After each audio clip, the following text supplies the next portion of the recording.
اللہ تعالیٰ نے اپنے فضل و کرم سے ہم سب کے آقا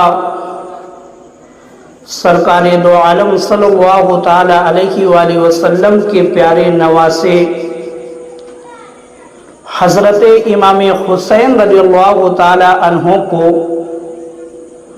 بہت ساری خصوصیات سے نوازا ہے۔ اللہ تعالیٰ نے امام علی مقام کو بہت بلند فضیلت عطا فرمائی ہے، اور امام علی مقام کا خطبہ، شان و عظمت کا خطبہ ہر طرف جو ہے آپ کو ملے گا، چاہے آپ قرآن مجید کے اندر دیکھیں، قرآن مجید کے اندر بھی امام علی مقام کی شان و عظمت کا خطبہ آپ کو مل جائے گا، چاہے آپ بخاری شریف کے اندر دیکھیں، چاہے آپ مسلم شریف کے اندر دیکھیں، چاہے آپ احادیث کی کسی بھی کتاب کے اندر آپ دیکھیں، ہر کتاب کے اندر جو ہے امام علی مقام کی شان و عظمت کا خطبہ آپ کو مل جائے گا۔ اور دنیا کے جس کونے میں آپ جا کر دیکھیں گے، جہاں پر بھی اہل ایمان موجود ہے، دنیا کے جس حصے میں اہل ایمان موجود ہے، وہ اہل ایمان امام علی مقام سے محبت بھی کرتے ہیں اور ان کی شان و عظمت کا خطبہ بھی پڑھتے ہیں، اور ان کی شان و عظمت کا خطبہ بھی پڑھتے ہیں۔ تو میرے مسلمان بھائیوں، اللہ تعالیٰ نے امام علی مقام کو بہت ساری خصوصیات سے نوازا اور بہت بلند جو ہے فضیلت آپ کو عطا فرمائی۔ چند باتیں جو ہے امام علی مقام کے تعلق سے جو ہے میں عرض کرتا ہوں، آپ خود اندازہ لگائیں کہ کون کون سی خصوصیات جو ہے اللہ تعالیٰ نے امام علی مقام کو عطا فرمائی ہے۔ معلوم ہے حضرت سیدنا امام حسین رضی اللہ تعالی عنہ کی ذات ایسی ہے کہ آپ کی شہادت کا چرچا جو ہے آپ کی پیدائش سے پہلے ہی ہونے لگا تھا۔ ابھی آپ روئے زمین پر تشریف نہیں لائے تھے، پتھروں پر لکھ دیا گیا تھا، بتا دیا گیا تھا کہ ایک آخری نبی آئے گا اور اس کا ایک نواسا ہوگا جس کا نام جو ہے حسین ہوگا، اسے کربلا کی سرزمین پر شہید کیا جائے گا۔ اور جب امام علی مقام روئے زمین پر تشریف لائے، تشریف لاتے ہی جو ہے ہر کسی کو آگاہ کر دیا گیا کہ یا رسول اللہ، آپ کا یہ شہزادہ کربلا کی سرزمین پر شہید کیا جائے گا۔ اور اتنا چرچا ہوا آپ کی شہادت کا کہ آپ کے والد بھی جانتے ہیں، آپ کی والدہ بھی جانتی ہیں، آپ کے نانا بھی جانتے ہیں، صحابہ اکرام بھی جانتے ہیں، زمین والے بھی جانتے ہیں اور آسمان والے بھی جانتے ہیں کہ یہ حسین جو ہے کربلا کی سرزمین پر شہید کیا جائے گا۔ ہر کوئی جانتا ہے، ہر طرف جو ہے یہ چرچا ہو رہا ہے، اور یہ خصوصیت صرف امام علی مقام کو حاصل ہے۔ آپ کے علاوہ جو ہے آپ کی شہادت سے پہلے آپ کے علاوہ کسی اور شخص کو اس کی شہادت سے پہلے اتنا چرچا نہیں ہوا کہ زمین والے بھی آگاہ ہو جائے، آسمان والے بھی آگاہ ہو جائے اور جو ہے ان کے والدین بھی آگاہ ہو جائے، ہر کوئی آگاہ ہو جائے، اور کسی شخص کو جو ہے یہ مقام نہیں حاصل ہوا، یہ خصوصیت جو ہے صرف امام علی مقام کو حاصل ہے، صرف امام علی مقام کو حاصل ہے۔ معلوم ہے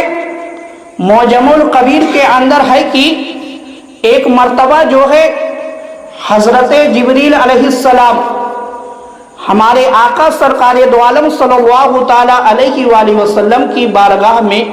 تشریف لائے۔ جب حضرت جبریل علیہ السلام تشریف لائے، اس کے بعد جو ہے امام علی مقام بھی اپنے نانا کی بارگاہ میں تشریف لے آئے، اور تشریف لانے کے بعد امام علی مقام اپنے نانا کی گود میں بیٹھ جاتے ہیں، اپنے نانا کی گود میں بیٹھ جاتے ہیں۔ تو حضرت جبریل علیہ السلام نے جب امام علی مقام کو دیکھا تو دیکھنے کے بعد عرض کیا کہ یا رسول اللہ، یا رسول اللہ، آپ کی امت آپ کے اس بیٹے کو شہید کر دے گی۔ حضرت جبریل بتا رہے ہیں کہ یا رسول اللہ، آپ کا یہ جو شہزادہ جو آپ کی گود میں بیٹھا ہوا ہے، اسے جو ہے آپ کی امت شہید کرے گی۔ اور صرف یہی تک نہیں حضرت جبریل نے بتایا، بلکہ حضرت جبریل علیہ السلام نے بارگاہ رسالت میں، میرے آقا کی بارگاہ میں، وہاں کی مٹی بھی لا کر جو ہے میرے آقا کی بارگاہ میں پیش کر دی، جہاں پر حضرت امام حسین کو شہید کیا جانا تھا، جہاں پر شہید کیا جانا تھا، وہاں کی مٹی بھی لا کر حضرت جبریل نے میرے آقا کو عطا فرما دی،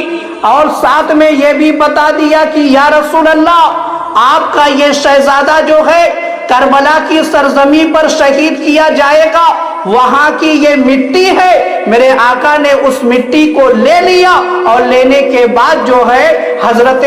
سلمہ کے حوالے کر دیا، اور کہا کہ جب یہ مٹی جو ہے سرخ ہو جائے گی تو تم سمجھ جانا کہ میرا نواسا امام علی مقام امام حسین جو ہے کربلا کی سرزمین پر شہید کر دیا گیا ہے۔ اور میرے مسلمان بھائیوں،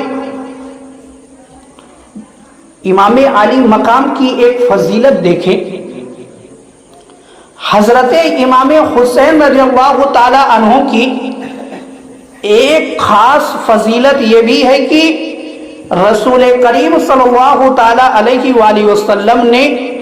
اپنے لخت جگر حضرت ابراہیم کو ان پر قربان فرمایا ہے۔ میرے آقا نے اپنے بیٹے حضرت ابراہیم کو امام علی مقام پر قربان فرمایا ہے۔ میرے آقا کے ایک شہزادے کا نام حضرت ابراہیم تھا، اور حضرت ابراہیم کو جو ہے میرے آقا نے حضرت امام حسین پر قربان کر دیا۔ تاریخ بغداد کے اندر ہے کہ ایک روز حضور اقدس صلی اللہ تعالی علیہ وآلہ وسلم، میرے آقا جو ہے جلوہ گر ہے، میرے آقا جو ہے تشریف فرما ہے، اور آپ کے دائیں بازوئے مبارک پر، دائیں زانوئے مبارک پر امام حسین، اور بائیں پر جو ہے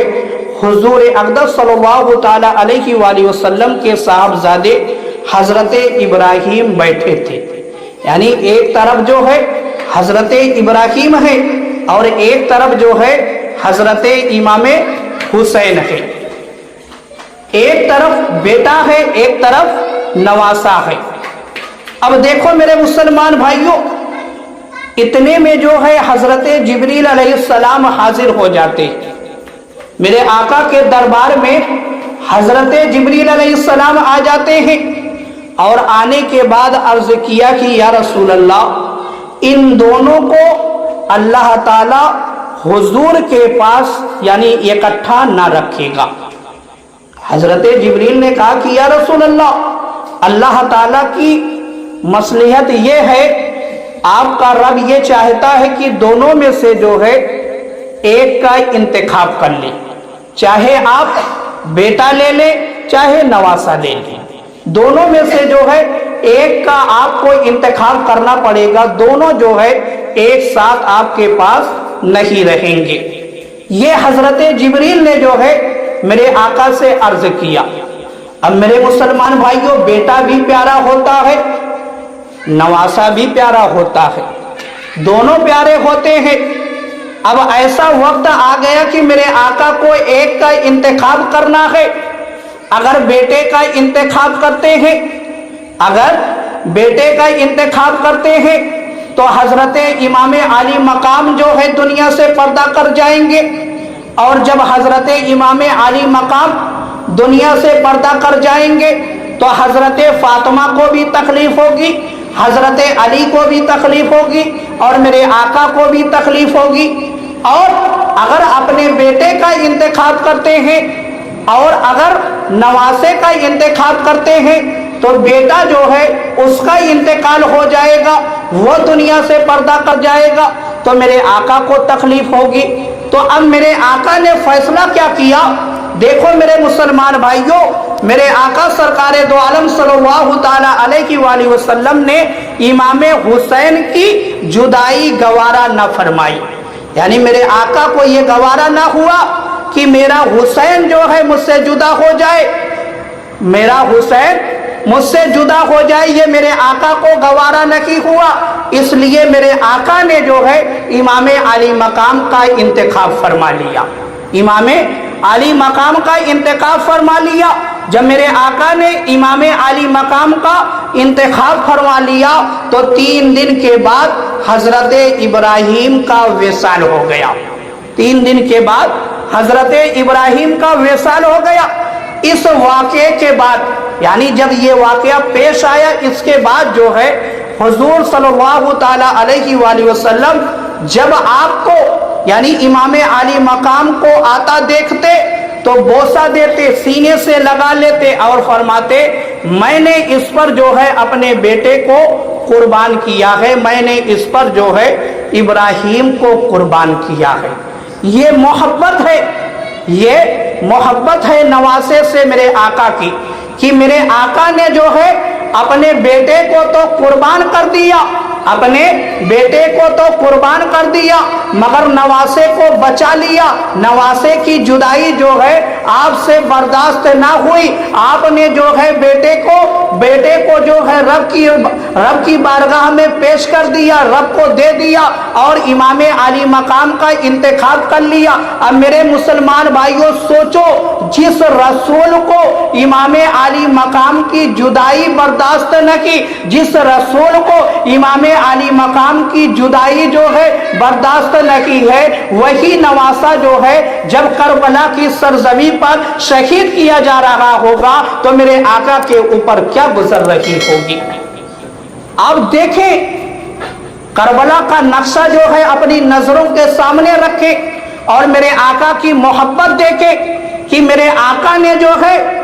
امام علی مقام کا انتخاب کر کے بتا دیا کہ میں امام علی مقام سے بہت زیادہ محبت کرتا ہوں۔ تو میرے مسلمان بھائیوں، اب ایک راستہ ہم اور آپ کو مل گیا۔ اب حدیث پاک کو اٹھا کر دیکھے کہ میرے آقا نے فرمایا کہ جس نے حسین سے محبت کی اس نے مجھ سے محبت کی۔ تو معلوم کیا ہوا کہ اگر رسول اللہ تک پہنچنا ہے تو پہلے حسین کا دامن تھامنا پڑے گا، تب تو جو ہے آپ رسول اللہ تک پہنچ سکتے ہیں۔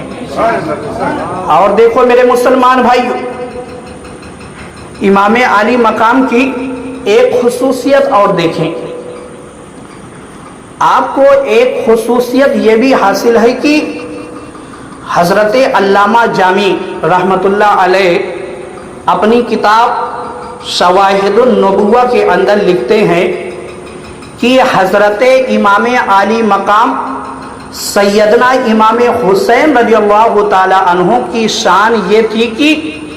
جب اندھیرے میں تشریف فرما ہوتے، جب میرے آقا امام علی مقام اندھیرے میں تشریف فرما ہوتے تو آپ کی مبارک پیشانی اور دونوں مقدس رخسار سے انوار نکلتے، آپ کی پیشانی سے اور آپ کے دونوں رخسار سے جو ہے نور پھوٹتا تھا، نور پھوٹتا تھا۔ کب؟ جب آپ اندھیروں میں ہوتے تھے، یعنی آپ کی پیشانی سے ایسا نور نکلتا، آپ کے رخسار سے ایسا نور نکلتا کہ جہاں پر اندھیرا ہوتا تھا وہاں پر اجالا ہو جایا کرتا تھا، اور آپ کے نور سے جو ہے وہ پورا حصہ جو ہے جگمگانے لگتا تھا۔ یہ خصوصیت جو ہے امام عالی مقام کو حاصل ہے کہ آپ کی پیشانی سے بھی نور نکلتا تھا اور آپ کے دونوں رخسار سے بھی نور نکلتا تھا، اور صرف نور ہی نہیں نکلتا تھا بلکہ نور نکلنے کے بعد جو ہے اس پورے حصے کو جگمگا دیا کرتا تھا۔ اسی لیے تو میرے سیدی سرکار اعلیٰ حضرت امام احمد رضا خان فاضل بریلوی علیہ الرحمت و رضوان فرماتے ہیں کہ تیری نسل پاک میں ہے بچہ بچہ نور کا، تیری نسل پاک میں ہے بچہ بچہ نور کا، تو ہے عین نور، تیرا سب گھرانہ نور کا، تیرا سب گھرانہ نور کا۔ یعنی میرے آقا تو نور ہی نور ہے، مگر آپ کی جو اولادیں ہیں، جو آپ کے بیٹے ہیں، وہ بھی جو ہے آپ کے صدقے میں نور ہے۔ میرے آقا کا سارا گھرانہ جو ہے نور ہے، اور اللہ تعالیٰ نے بھی قرآن مجید کے اندر فرمایا قد جاءکم من اللہ نور، یعنی تمہارے پاس جو ہے اللہ کی طرف سے نور آیا۔ تو اب یہ مسئلہ بھی جو ہے واضح ہو گیا کہ جو ہم اور آپ یہ مانتے ہیں کہ میرے آقا جو ہے حقیقت میں نور ہے، تو یہ بات بھی ثابت ہو جاتی ہے کہ میرے آقا حقیقت میں نور ہے۔ اور دیکھو میرے مسلمان بھائیو، معجم الکبیر کے اندر ہے کہ حضرت علی رضی اللہ تعالی عنہ فرماتے ہیں کہ جس کی یہ خواہش ہو کہ وہ ایسی ہستی کو دیکھے، ایسی ہستی کو دیکھے